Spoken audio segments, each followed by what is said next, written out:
and Lori Force.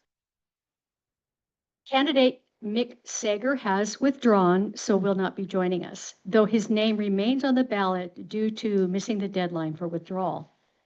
My name is Laurel Hargis, and I'll be your moderator for this evening's event. Before we get started, I'd like to go over the rules for tonight's forum. We are live streaming this presentation via Zoom. Zoom participants are reminded to please mute yourself and remain muted to avoid any unnecessary chatter or feedback. We are also joined by a live audience here with us. Candidates have been advised of and have approved the forum rules as follows. Each candidate will have 2 minutes for an opening statement before we begin the Q&A. Then afterwards, each candidate has 1 minute for rebuttal if they wish. Candidates will have 2 minutes to answer each question. The timer will indicate remaining time to the candidates. Questions will rotate, beginning with question 1. Candidate Penny will answer first. Question 2, candidate Lori will answer first. Questions from 3 sources will rotate, beginning with pre-submitted questions received by email, then from the live audience. To those in the audience, please, if you know your question, write it down now and be prepared to read it when called upon. Then the Zoom audience. For those on Zoom, please submit your questions by typing them into the chat. Questions must be concise with a 30-second limit. Please, no lengthy commentary. Anyone can ask a question. We will rotate and exhaust all questions by format before allowing multiple questions from the same individual. Upon conclusion of the questions, each candidate will have 2 minutes for closing statements. Candidates, do you have any questions before we get started? All right. We will end our forum when we have no more questions from the audience or by our agreed stop time of 7:30, whichever comes first. And so, starting with our first question, which is an emailed question. I'm sorry. Oh, I'm sorry. Opening statements, 2 minutes each. Starting with Lori, please. Can you hear me okay? Yes. All right, good. My name is Lori Force. I've been a nurse for 45 years and a nurse practitioner for the last 20. Okay, even closer. Okay. That's better. I already lost my train of thought. Let's see. So we moved here in 2019, and I started working at the Olympic Peninsula Community Clinic as a volunteer shortly after we moved here. That's our local free clinic. I hope you're all familiar with it. It's a great service that is provided in this community. I am running for this office because we would not have moved this far out on the peninsula if this wonderful hospital had not been here. And now it's in a lot of financial difficulty, and I'm worried for the future of the hospital, worried about the possible options that are before us. And know that we need to work together as a community to come up with a solution that's good for everyone. Recently, there were, thank you.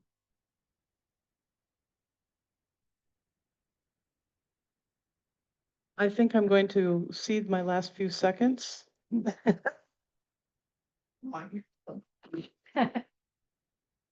Good evening, everyone. My name is Penny Sanders.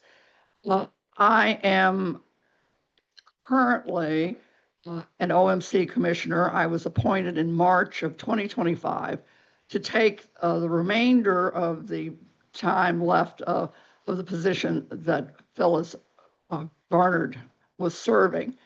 As such, in the state of Washington, when you take a position of an unfilled term in the very next election, which in my case was appointed in March, file in May, run in August, and hopefully, if I prevail, to run again in November. So it's been a fast track in the last few months of becoming the commissioner and learning so much about OMC. But first, a little bit about me. I've lived in Port Angeles for 20 years. We, like so many of you, relocated here to retire. And as part of any retirement plan is the quality of the medical care in the community. And OMC is an essential part of that. Since I failed my first retirement, I went to my second retirement, which was becoming an elder advocate in this community, because when I arrived, I saw so many of our older adults who needed varying forms of assistance. So I became an advocate. And as a result of that advocacy, I became well aware of the issues related to care in the community. Access, particularly, is a critical issue. So, serving as commissioner, I wish to complete this 2-year term. And I would ask your support for completion of the term. Thank you. Lori, would you like to make a rebuttal or add anything to your statement? 1 minute? Not a rebuttal so much as I wanted to add that I also, with my clinician background, have a lot of familiarity with how hospitals work, and really feel like I can bring a lot to the board. The board's job is twofold. It's setting policy, and it is supervising the CEO and helping ensure that the decisions are in the best interest of the hospital and the community, because this is a public hospital. Thank you. Penny, same question to you. I would just simply say that I consider the hospital and care in the community one of the most critical nonpartisan issues that faces our community today. We certainly want our hospital to be successful. I want it to be able to offer more services, but one of the key things that needs to be done is to stabilize the hospital financially. And that will be the challenge that will face whomever is elected to this position. Thank you. And now we will move on to the Q&A portion of our forum. And the first question will be one of our emailed questions. And it looks like a decision on an OMC partnership or sale, ? Will be happening soon. I believe several of the options are private equity firms. Private equity firms do not have a stellar reputation when it comes to taking over healthcare organizations. My question is, if one of the private equity entities are selected, what guardrails or what kind Excuse us. Dead microphone. Thank you. Pardon me. My question is, if one of the private equity entities are selected, what guardrails or what kind of oversight would you recommend in order to make sure that that entity works to keep OMC open and viable and stays committed to what's best for the community? And we'll start with you, Penny. When you are working with a firm who is helping you manage, looking at varying arrangements, whether it's partnership, alliance, et cetera, you cast a very wide net. And therefore, the groups that were identified in the paper reflect a very large net that was cast. Throughout the country, you're seeing private equity groups become interested in hospital acquisition. We're seeing this nationwide. And so it's not a surprise that private equity firms would have responded to the request for proposal. Having said that, the board is very committed to certain criteria, one of which would, without going into great detail, would preclude a private equity firm from being considered. Certainly it would be attractive, because one of the things that private equity firms do is they do put money on the table. However, there are other criteria for the board in looking at any type of arrangement that take precedence just over funding. We're looking at what can benefit the hospital for the future. What kind of arrangement would benefit the hospital for the future? And furthermore, what would be of greatest service to this community in terms of whatever arrangement, alliance, partnership that we would consider in the final analysis. Lori, 2 minutes. That's a relief. I think that's the first time I've heard anyone on the board say anything about it doesn't meet the criteria of the board. That's just one. Yeah, yeah. That's a valuable thing to know, because I'm not sure there are any guardrails once you make that decision. It still has to go through a legal process through the state. There's several agencies, I believe, that are involved in approving outright sales of a public hospital district. But beyond that, once they're in, it gets really hard to control them. In fact, it's one of the cases where the board can be dissolved, and or overridden by a larger board that is all from the private equity firm. So I'm really absolutely opposed to, from my head to my toes, to any private equity firm coming into Port Angeles and SQUIM for managing OMC. All right, and do we have any questions online? All right, we do have a question. What board experience do you bring to the position? Please describe. And that would be for Lori, please. 2 minutes. Please repeat that question. What board experience do you bring to the position? Please describe. I do not have board experience. Penny? My niece says my hobby is going to meetings and having lunch. So yes, I have served on boards of varying varieties through the years. Most recently and currently, I am serving on the Supreme Court board for the Certified Professional Guardians of the state of Washington. And that is a board that oversees the work of professional guardians and conservators here in the state. In the past, when living in Kentucky, perhaps the most significant board I served on was the board that was very similar to Peninsula Behavioral Health. And it was a board that covered 7 counties, 1 urban county and 7 rural counties in the Commonwealth. And we were one of the first behavioral health boards in the country.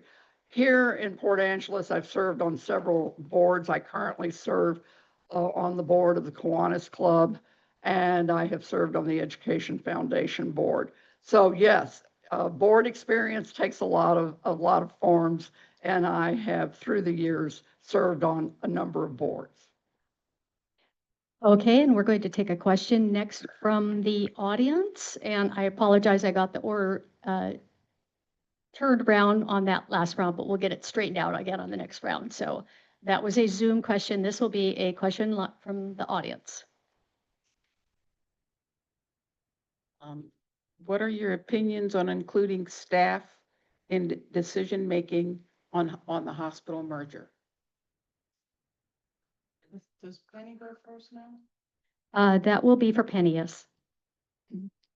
There will be an opportunity, I'm sure, at some point for conversation with feedback from the staff. I mean, any decision of course, we want it to be welcomed into the community.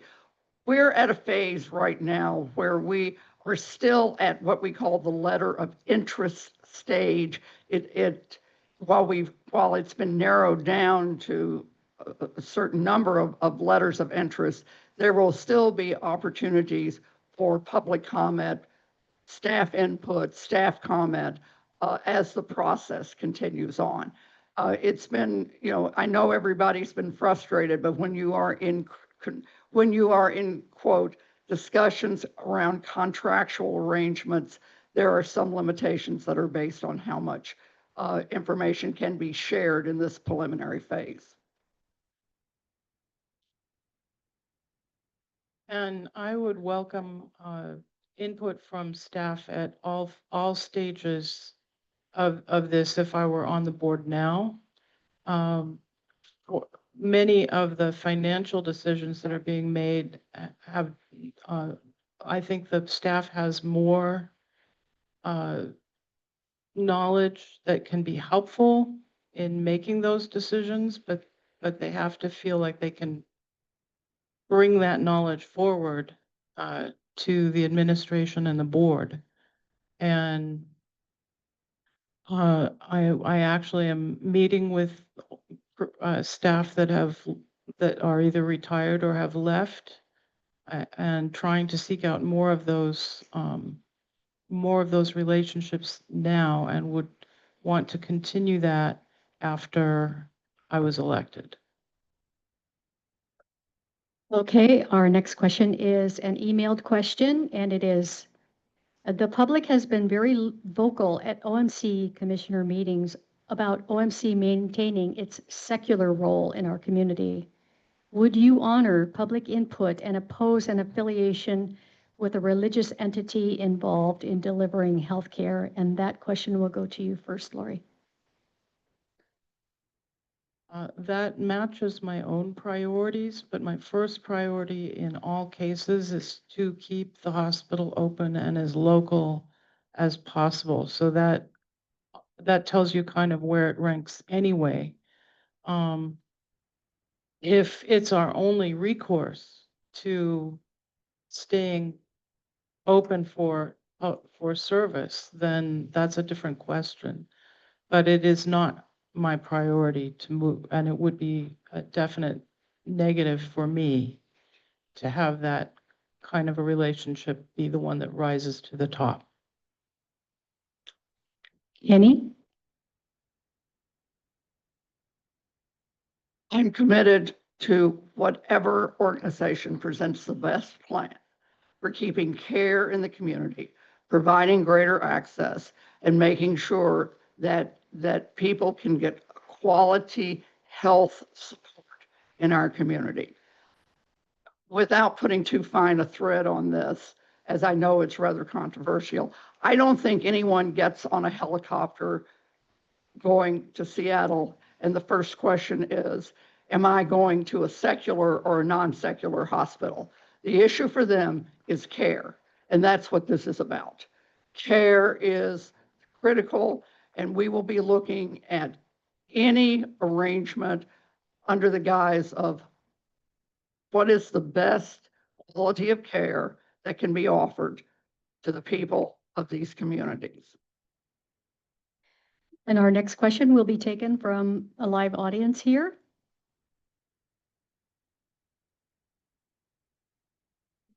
There's a little bit of a difference in answering for you two. I've read both company literatures. I should say I'm campaign manager for Lori. So I'm very familiar with how she feels on this, but after reading your campaign literature, what have you done in the last 5 months to provide community involvement and accessibility? And what would you do to provide community involvement and accessibility? And this question goes to Penny. Well, first of all, when I arrived on the board in March, much of the preliminary process had already begun. So I am coming in pretty much at the tail end of the selection of LOIs and the process going forward. I would say that over the next few weeks, as we close in on a finalist, you are going to see the opportunity, and I am very committed to that, an opportunity for greater community input with this. Quite frankly, I think we have heard from a lot of community people over the last several months with expressions of concern about secular versus non-secular, about private equity. I think we've heard from a number of entities. And as I indicated, going forward, I think we will be soliciting more and more comment, and there will be the opportunity for that.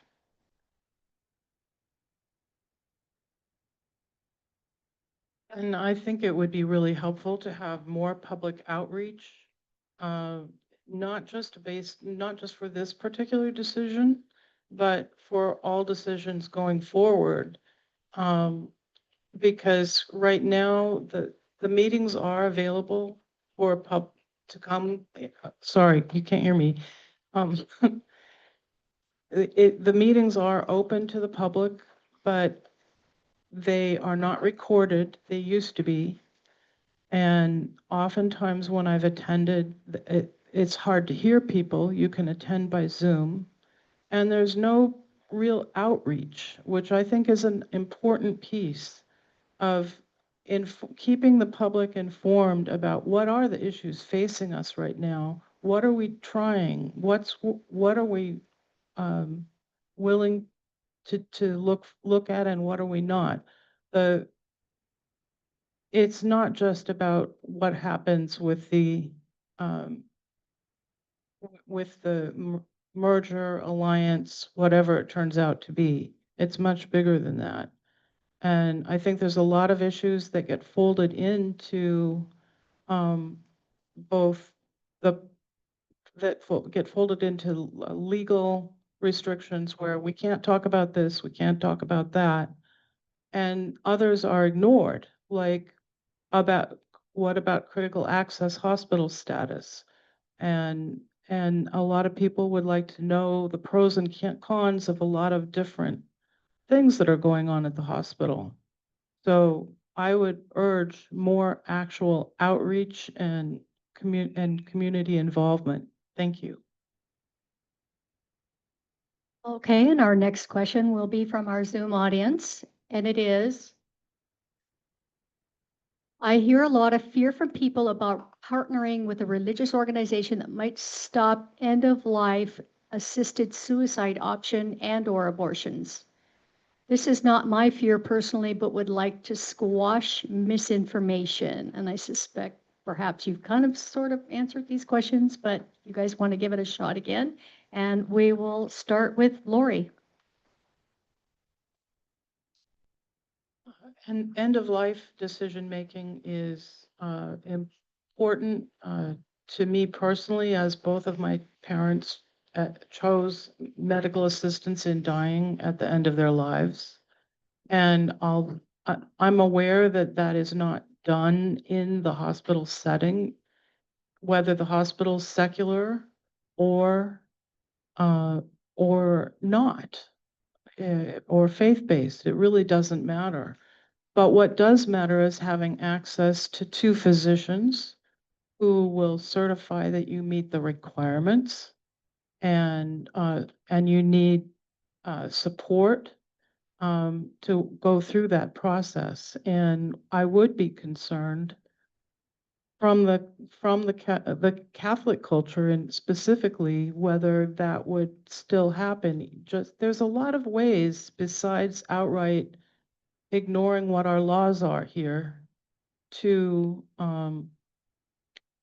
reduce that accessibility. It has more to do with the culture of the hospital and what's considered okay and what isn't.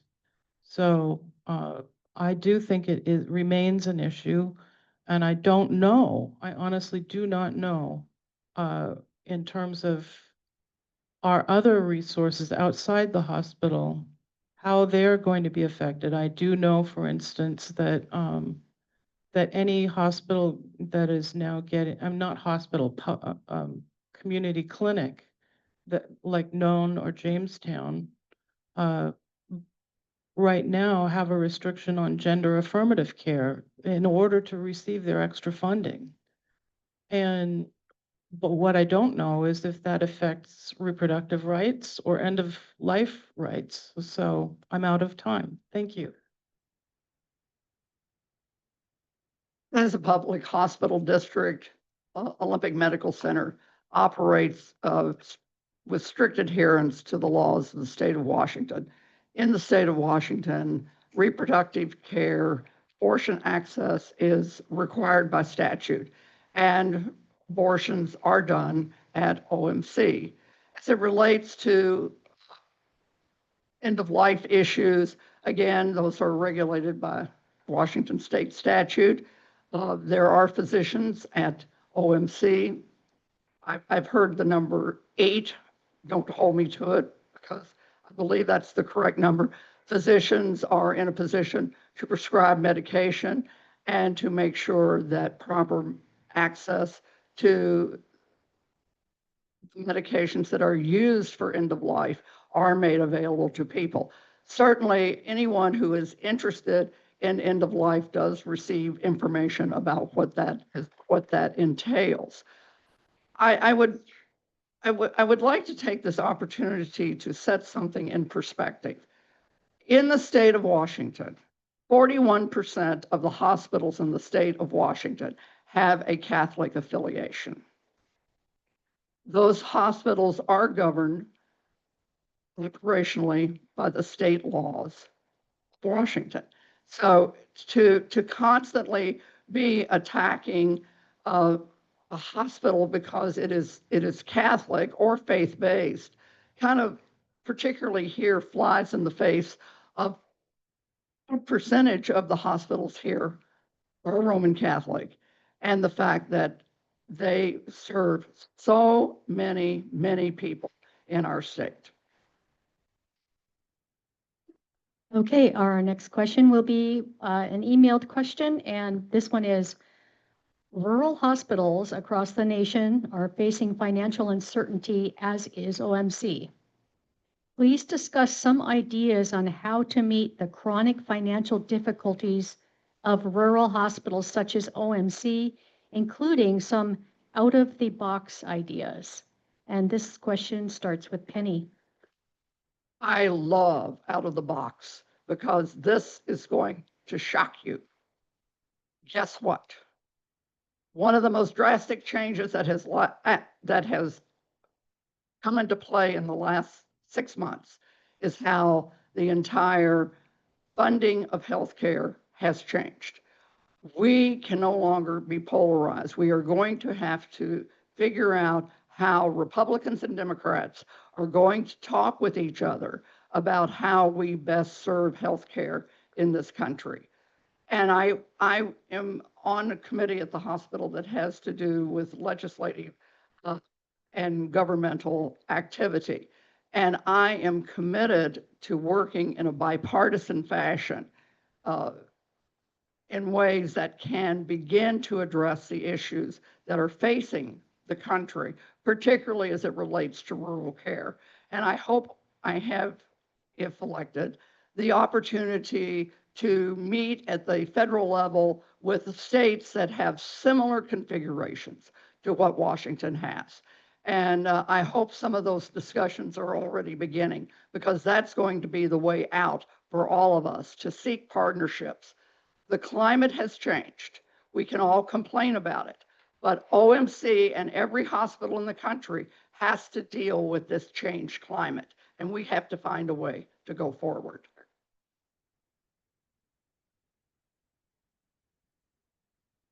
Can you hear me?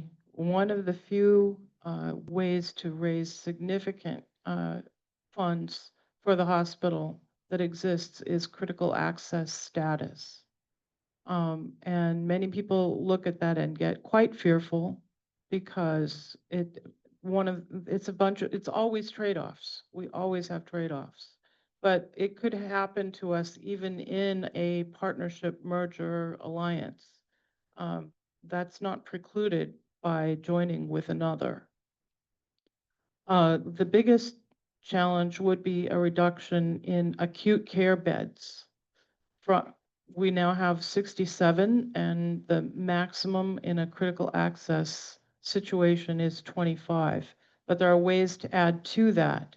10 beds for rehab, 10 beds for psychiatric patients.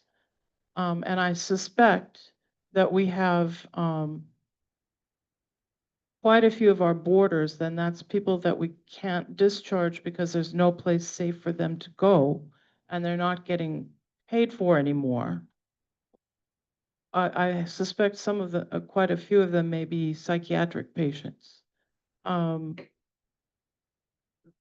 If we can start turning around our finance, and there's other beds too that are available, and including enlarging our outpatient surgery to include more overnight beds. There are some short stay beds now, but those aren't limited in this scenario, is the word I'm looking for. And so I do see that as something we need to explore deeply.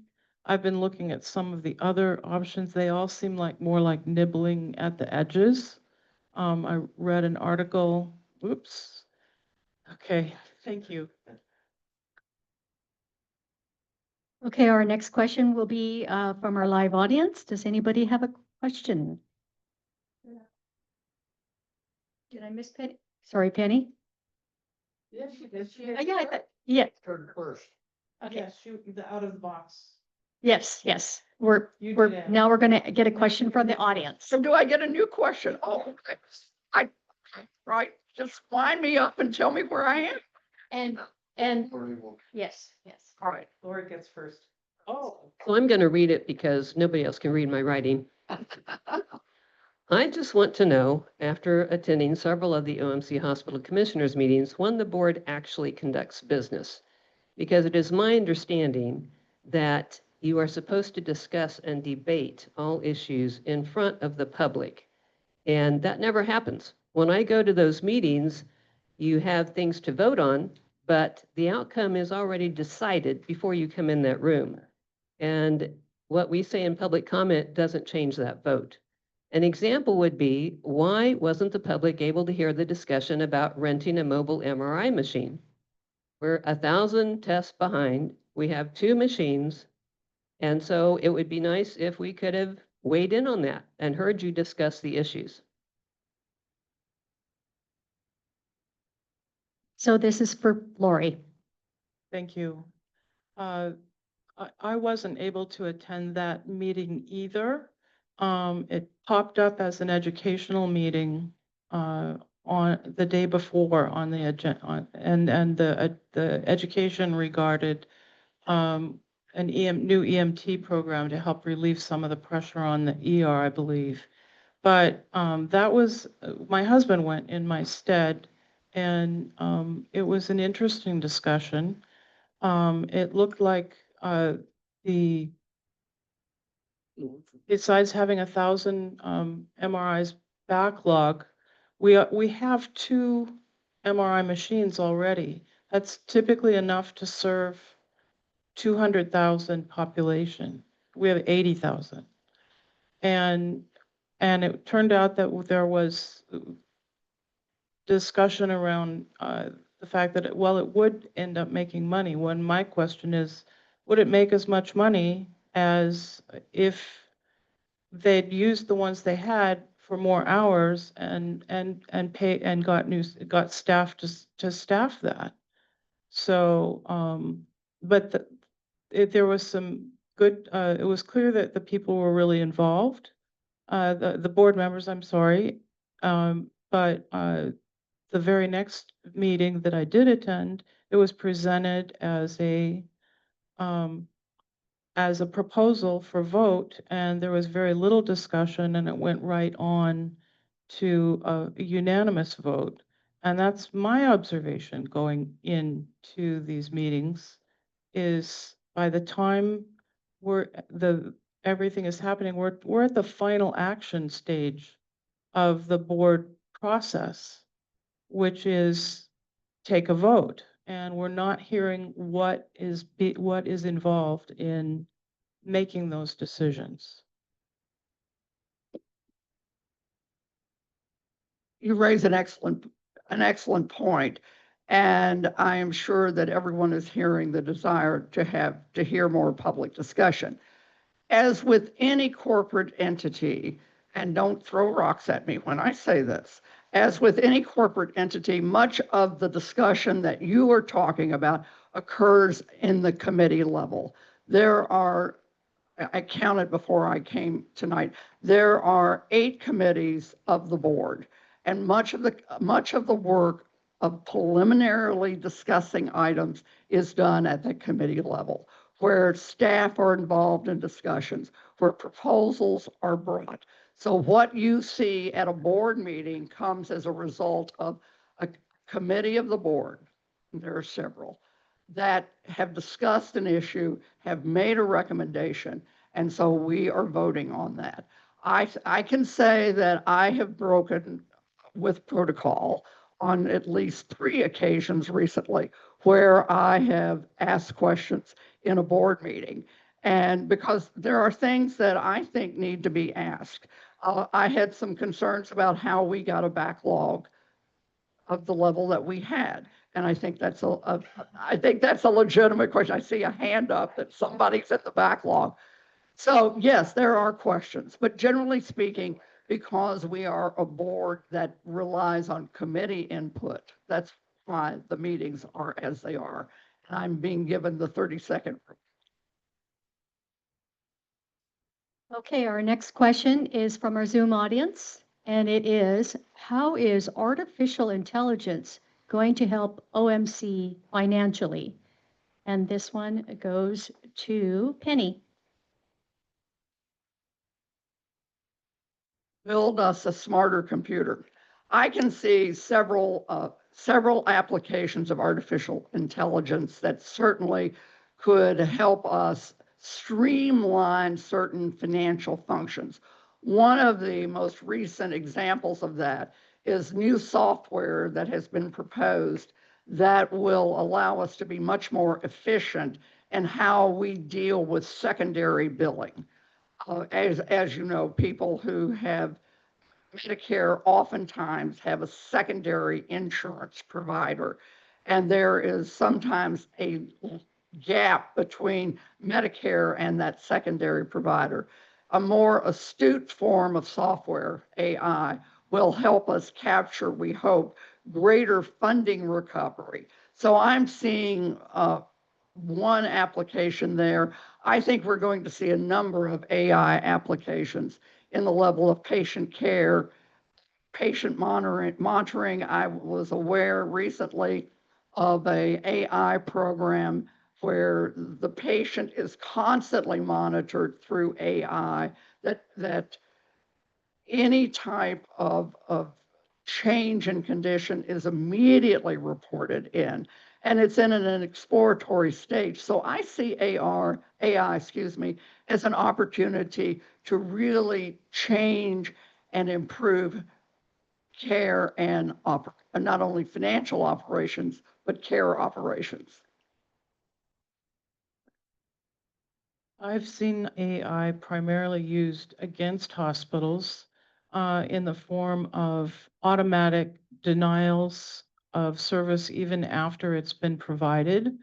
And I have also heard of ad hoc attempts to use that in reverse to help people who, and what I mean, ad hoc may not be the right term.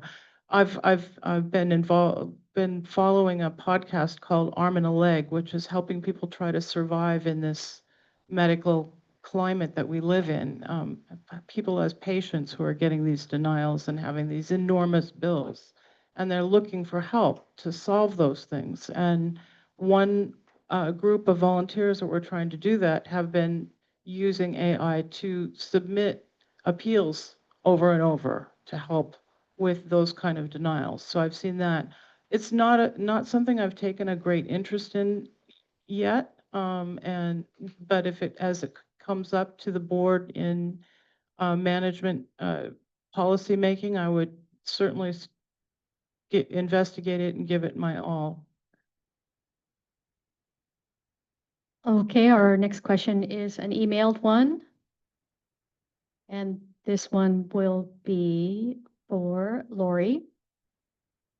If OMC had to delete some current services in the future, what are your ideas on how to proceed in this difficult process? And do you have a prospective list?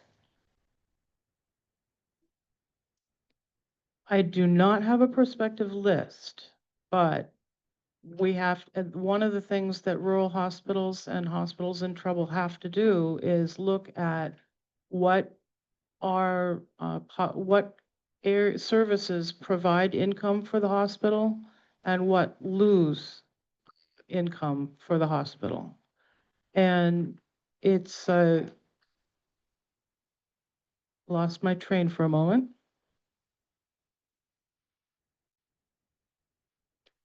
It's really important to still haven't caught myself. Tell me where I was Would you going. like me to repeat the Yeah, question? I would. If OMC had to delete some current services in the future, what are your ideas on how to proceed in this difficult process? And do you have a prospective list? Yeah.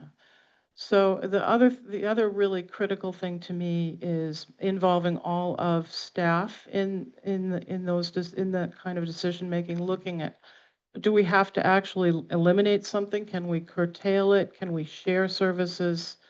If, for instance, we ended up, well, even with local outpatient providers here, you know, are there things that can be done that way? So it's really important, though, to know. And right now in the financial statements, although we often hear about how many procedures of different kinds have been done, we don't know which ones, what the financial impact of those are. I'm hoping the new software that they got will help that. Do you need me to repeat the question, Penny? Well, of course, one of the things you would begin with is looking at utilization and what procedures are being done, what services are being highly utilized. And before we began, making cuts, I think we would begin to look at how could we better utilize services? Are there efficiencies that could be found in delivering services? And dealing with other partners, whether it's sharing what I call a super specialist, someone who may be in the community 2 days a month. I think that those are opportunities that would allow us to maintain services, to look at what we're doing, to see how we can streamline what we're doing, and to see how we can create greater opportunities while at the same time creating greater efficiencies. And I'll use an example. I would like to see our walk-in clinic become more focused perhaps on urgent care, so that you can go into an urgent care setting and receive a little higher level of care than you do in a walk-in clinic, which would take some pressure off the emergency department. I think as we begin thinking about looking at things differently, and that's going to be the key, regardless of what we do, care in the community is going to look different. The important thing is that care is in the community. And next, we're going to take a question from our audience, if anybody has a question.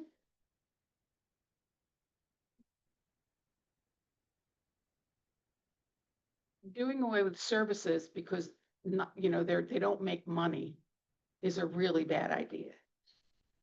Because some services like psychiatric service, even OB, they're money losers. And you can't look at that and say, oh, well, OB loses money, so therefore we're not going to be delivering babies anymore. Or they've already gotten rid of the psych unit, which was a big disaster, which they shouldn't have. But the reason they did was because it was a money loser. And my question is, if that's all you look at when you're trying to reorganize the hospital is what makes money and what doesn't, then a lot of services that are really important are going to be kicked to the curb. And what is your answer to that? That one, we'll start with Penny. Sorry, Penny. Okay. That's a great question.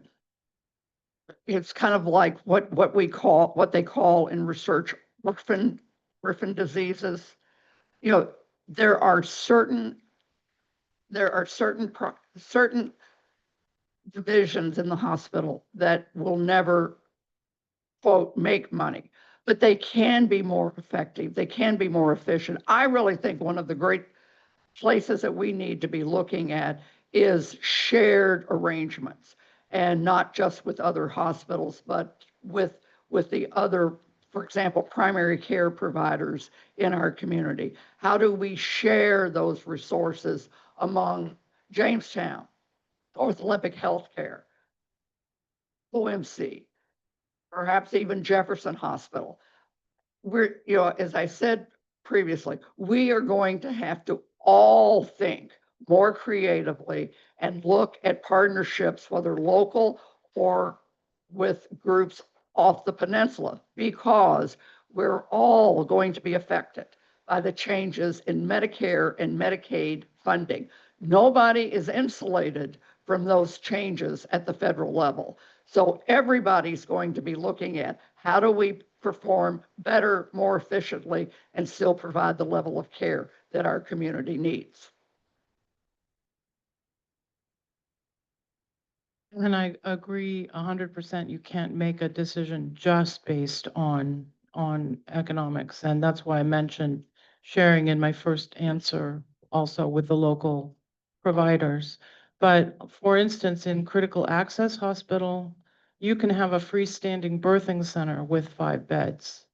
And instead of being paid 80 cents on the dollar, you're going to get paid $1.02 on the dollar, because that's how critical access is funded.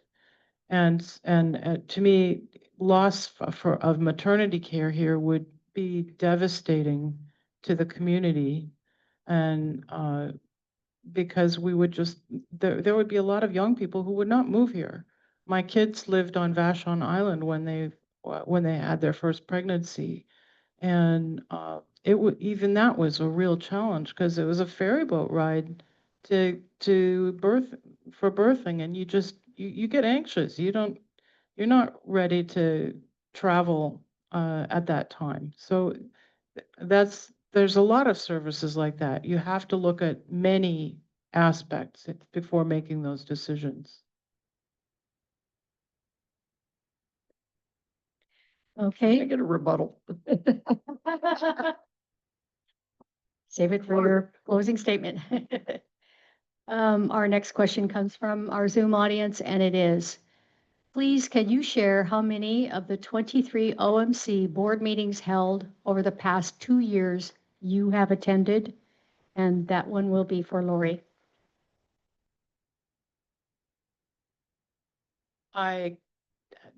Excuse me, can you hear me now?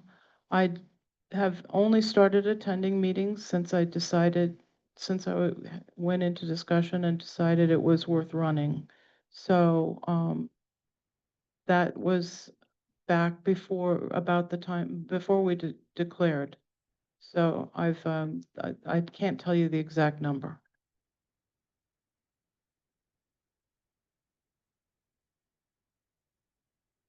Because I don't have a life. I've been attending OMC board meetings for 19 years. I began, and that began, in all seriousness, that began when we were dealing with the Virginia Mason Clinic closing. Many of you may remember when the Virginia Mason Clinic closed. And that really began my community advocacy around primary care in the community. So I can't give you a number, but as someone recently said with great affection, a former commissioner, he would say, every time you showed up for a meeting, he said, I just dreaded when you would speak. So yes, I have a history of attending meetings and asking questions about care in the community, financial integrity of the hospital, and the direction of the hospital. All right, and our next question is received by email. If OMC had, oh, sorry, already did that one. Please explain to us voters why Port Townsend Hospital has enough money to make significant investments in services versus OMC's chronic budget difficulties. So that goes to Penny. I'm sorry, that goes to Penny, yes. Well, I get the hard questions. There's a lot of reasons for that. One, Port Townsend is a critical access hospital, meaning that they are limited in the number of beds that they have, or the hospital. It is, I believe it's 25 beds. So they have chosen that particular model. And because of the population of Jefferson County, they are able to satisfactorily serve the community. As a result of being a critical access hospital, they get 100% reimbursement under Medicare and Medicaid. That is not the case with OMC. We have 67 beds in our hospital. And as a result, we are in a different classification. We are reimbursed at 85% for both Medicare and Medicaid, which requires us to make up in volume to overcome the reimbursement issue. Is it fair? No, I would say it is not fair, but it is the reality of what we're dealing with. Furthermore, as I understand it, Jefferson Hospital has an opportunity for a greater number of, quote, private pay patients who are under other types of insurance. For us, 85% of our clients come through some form of government insurance, whether it's Medicare, Medicaid, TRICARE, other governmental insurances. So we do not have the opportunity for kind of an adjustment through private pay. It's all very interesting and very complex, but it has to do with size and levels of reimbursement. Yes, I do think that a lot of the ability to fund extra things there, it has to do with that critical access structure that they've elected to have. And it is certainly an option for us that we need to be considering. And I'd love to see that consideration in public. This reminded me though, because my brother, who lives in Port Ludlow, was asking, well, are they really making good decisions there? They've just decided to open sports medicine and all these other things. And I just finished reading an article about out-of-the-box solutions to our economic woes at the hospital, and this brought it back to mind. One of the reasons they've got a sports medicine practice now, and the recommendation from this retired hospital administrator was that will help attract younger commercially insured patients to your facility where you do get better billing. I think another thing is a lot more public education that and I would love to see that supported somehow to help people understand how much money in Medicare disadvantage is that goes directly to those companies and actually costs the government, the federal government, more and provides and costs the hospitals and patients more compared to regular original Medicare. And actually right now, because of changes made at the state level, our Medicare reimbursement is worse than our Medicaid, although I think that will be changing. All right, and any questions from the audience? One of the ways I've thought of possibly helping OMC save some money is if we could divest our OMP primary care clinics sending the folks in Port Angeles to North Olympic Health Network, where they will be paid more and hopefully will be retained because they will be paid more, and sending the providers in Sequim to Jamestown for the same reason. Keep our specialists. That would save OMC some money. Has there been any discussion of that you're aware of? Do you think that's a good idea? Lori first. Well, I'm not aware of any discussion around that. It must, if that's happening, it would be in those committees. And it sounds really interesting and worth exploring, and it would be interesting to hear public input on that, how it was valued by people here in the community, if that's a good way to go or not. I would be interested in hearing what Jamestown and North Olympic Healthcare had to say around that, because essentially everybody has lots of business, and if you took 3 providers, OMP, North Olympic, and Jamestown, and took that down to 2 providers, what would happen to access? We already have concerns about people not able to access care. It's an interesting, I'm never opposed to an interesting conversation. And certainly there would be some input, would be a lot of conversation about what would be the effect of that, both financially and from a service perspective in terms of everybody's capacity to take on new clients. And we have a question on the Zoom. How do you stand on Medicare for all? And Penny first. My friend Ellen Minshew and I have had a couple of interesting conversations about Medicare for all. And certainly there has been discussion on that. One of the more recent discussions that I've read a bit about is more of a discussion around beginning Medicare at 55 to help those people who want to retire early and because of their age have that tremendous insurance burden in that period between 55 and 65. I actually don't know where that conversation would lead us, because it would require a complete revisioning of how we provide care in the country, how we pay for care in the country. And the controversial piece would be the role of private insurers in any type of Medicare for all program. And I don't know how quickly we can get there because it is such a complex issue, but I do support Medicare for all. Original Medicare and the Center for Medicare and Medicaid Services is extremely efficient with the money that they process, and that is not the case with any private insurer.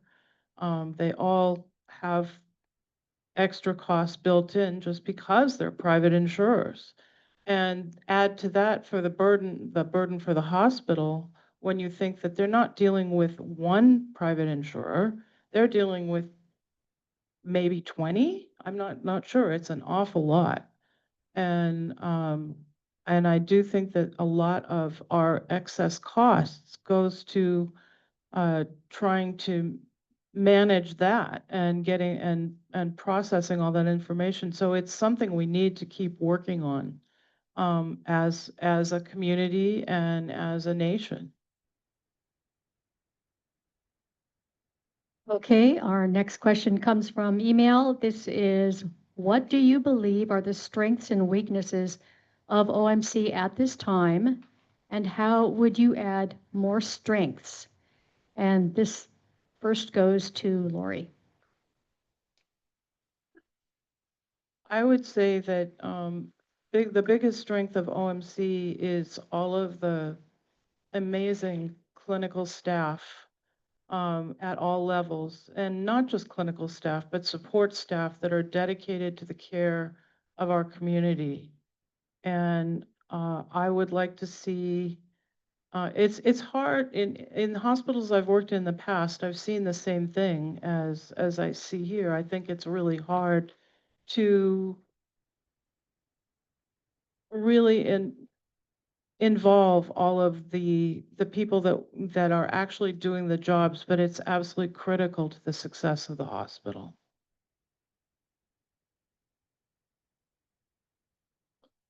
Would you mind repeating the question, please? What do you believe are the strengths and weaknesses of OMC at this time, and how would you add more strengths? Well, first of all, the weakness is obviously the financial position that the hospital is in at this time. And I frankly think with some very strategic decision-making and refocusing, that could begin to be addressed in a positive way. And I would concur that it is a very dedicated staff, but I would also add a community that's very dedicated to supporting this hospital. It's one of the great strengths of the hospital, that the community supports the hospital, the community wants the hospital here. And I do believe that working together, that we can make the necessary improvements, both financially and operationally, to make OMC a very viable healthcare organization on the peninsula that will serve many, many people. And do we have any questions from the audience here? Okay, then we will move on to a question from we don't have any more from the question in the chats in the Zoom, so I'm going to move on to the next email question. County Commissioner Johnson has stated the Republican passed Big Beautiful Bill will cut off Medicaid health insurance assistance to almost 1/3 of Clallam County recipients. How will that affect both OMC's bottom line and delivery of services to people without insurance? Who goes first? Oh, I'm sorry. That would be a Penny, please. Yes, and we are looking at those numbers, those projections, to see what the effect will be. The early projection is that reduction in Medicaid funding will cause perhaps a greater strain on the provision or the greater expectation of providing uncompensated care. One of the pieces that I've not heard a lot of discussion about just yet is that a number of the people who may be coming off Medicaid will be eligible for the Affordable Care coverage that has been part of the whole medical provision scene for several years. So we are still in the conversation stage about what is going to be the impact on OMC, as well as all rural hospitals in the country, on the changes in Medicaid. And we'll simply have to see, and we'll have to have a greater understanding of what those implications are. And I would add that, those are not immediate changes, but they certainly will be impacting us within the next 2 years. Yeah, the impact is going to be huge, and it's really, what I read is that many rural hospitals are likely to close no matter what they do. And we live in a very uncertain time in terms of the care that we're going to be able to provide. It's really serious, and a huge issue is that uncompensated care. In addition to the people that maybe dropped from Medicaid altogether, they're also including cost sharing now, which is also going to make everything more expensive. And a lot of that will go to be uncompensated as well. So the hospital is obligated to treat anything emergent and stabilize patients. But it can, even if we're able to stay open, it may it's hard to know how that will, especially if we're under a direction of a different hospital system, how that would affect what would happen over the long term for a patient. Would they be able to stay and get continued help until they really were ready to go, or would they be stabilized and sent out the door, which I have seen happen in hospitals in the past. No great answers here. We have to wait and see. Any questions from our audience here? I see none on Zoom either, so I'm going to ask our last email question. This is a little, I'm going to have to kind of make this a little succinct. It's like several questions in one. I'm going to try to encapsulate it. Will you, as a candidate for the OMC Executive Board, work to preserve OMC as a full-service public hospital? What ideas do you have for increasing the revenues to defray expenses and expand service? And he goes on to give some examples such as fight for higher reimbursement rates for services for Medicare and Medicaid, higher taxes on the wealthy, partnerships with the Jamestown Family Clinic, all kind of questions he's throwing out there for ideas. And I'm sorry, that is for Lori.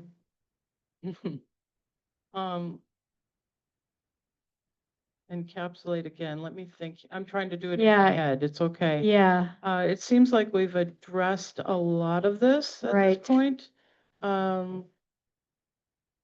And yes, we definitely need to preserve advocacy and encourage advocacy from the community. I think we need a public that's aware of what the stakes are and what the issues are, and is willing to pressure their government at all levels. Beyond that, yes, I'm always looking for collaborative approaches, and my entire career really was based on advocacy for patients and collaboration with patients, families, team members, and I see this role as expanding on that, being where collaboration is and shared decision making is just crucial for making the best possible choices for our community.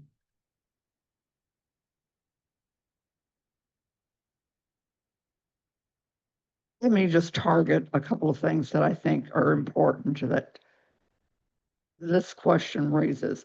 One, and we haven't begun exploring yet, but we must have a targeted, coordinated effort to help Washington, D.C. understand the implications of the changes to Medicare and Medicaid funding and the impact it is going to have on rural health care in the United States. That effort is just beginning. I hope that it will bear fruit in the next few months. There are many thoughtful people on both sides of the aisle who are very concerned about the state of rural care in the United States. Number two, I have great confidence in the people of our communities to come up with great ideas to support healthcare in their community. Healthcare is critical to the well-being of every community in Clallam County and in the country. It is a shared concern. And so I feel like over the next few months, we are going to begin seeing some real energy around addressing the policies and what kind of policy adjustments need to be made so that we can have stabilized care for all our hospitals in the country. we have no further questions on the chat on Zoom. Are there any from the audience? I have one to do with. Is Washington still reimbursed less than some other states for the same type of procedures? Is that still, that was never changed? Because when I worked at the hospital, that was something that, that was my question. Do we still, as a state, get less reimbursement than other states? And That, Penny is first. okay, I was assuming that interestingly, that disparity has never been addressed. And it's one of the things that maybe the time has come to finally put that issue on the table. As we look at particularly in states with, those numbers were set a long time ago. Washington is a very different state now than it was 25 years ago.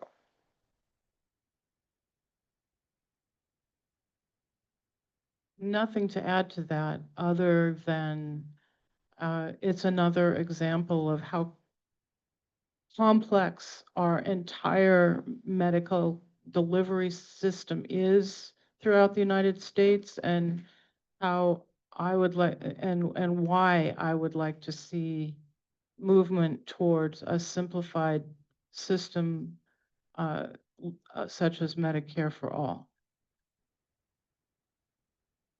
And I believe we are finished with questions. And so this is your opportunity for a closing statement, 2 minutes. And we will start with Penny, please. All right. First of all, as I said in my opening comment, thank you for this interesting discussion tonight. I think we've covered a lot of issues that are facing the hospital and the communities that depend on this hospital. I am asking your support in this election so that I can continue to work as a commissioner to finish what I believe I have begun in working toward building a more stable and a more financially stable hospital. I ask your support for that effort. We all need to be aware of the needs of our hospital and to support the efforts going forward to make sure that OMC is part of our community and remains a public hospital that serves Clallam County and some of the surrounding area. So I thank you for being here tonight, and I would appreciate your vote and support. And I also ask for your vote. I stand for reality. I feel that the financial picture for a long time was kind of minimized on the website. It bothered me from the time I first saw it when I was looking at the transformation process, or the process for the future. I was referred to as our exciting future, and I'm thinking we're trying to stop a dam that's breaking. It's really that serious, and I'm really hearing more acknowledgement of that. And I appreciate the opportunities I've had to bring some of these issues forward in other forums, because I think I'm hearing more response on that from the board than I ever have. I stand for transparency, and to me that means you're not just having public meetings twice a month in a set format with no opportunity to ask questions, but only to make comments. And it feels right now like what we're doing is we can bring, it's a one-way communication. We can bring our concerns to the board, but we never hear back, except in this setting of an election. What is the what effect our questions and concerns are having? I stand and I stand for community because OMC is integral to this community. It would be a disaster, not just for OMC, but the entire community if we close. And I do think that the lack of transparency actually has the potential to fracture our community. So I ask for your vote. All right, so I think that is it. Thank you to our candidates for attending this evening's forum. We applaud you for running for office and appreciate you taking time to engage with our community on the issues and your candidacy. And thank you to all who attended in person or virtually, as well as to those who pre-submitted questions. Remember, the deadline to return your ballots for this primary is Tuesday, August 5th, Election Day. We look forward to hosting more forums on our upcoming general election in November. Good night.